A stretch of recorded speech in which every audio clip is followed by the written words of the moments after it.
The Honourable House Leader for the New Democratic Party. Thank you, Mr. Speaker. My question is for the Minister of Finance. After Hurricane Dorian made landfall in the province, many people lost food and had damage to their homes and businesses.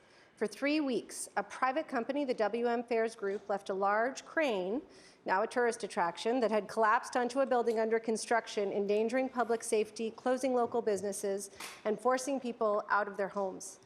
Due to this inaction, last week the government took over management and financing of the removal of that crane, which is still lying crumpled on South Park Street. Nova Scotians have questions about the financial impact of the government stepping in to help one large private company. Mr. Speaker, can the minister assure Nova Scotians exactly how she plans to recover the uncertain costs related to this government decision? The Honourable Minister of Finance. Thank you, Mr. Speaker, and thank you to the member for the question.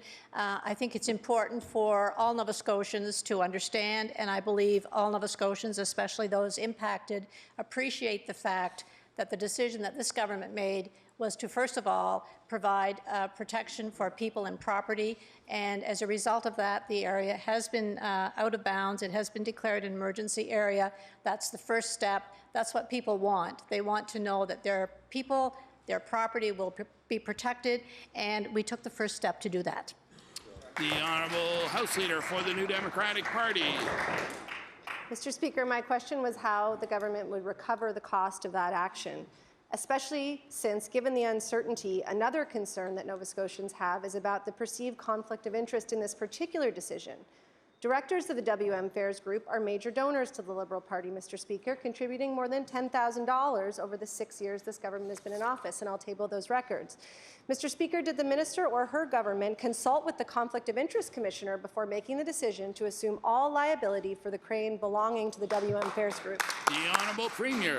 Thank you, Mr. Speaker. I want to thank the honourable for the question. As she would know, Mr. Speaker, the crane does not belong to MW Fares Group. Mr. Speaker, the crane is an independent firm, Mr. Speaker. The crane did not collapse on MW Fares facility, Mr. Speaker. It collapsed on an adjacent building.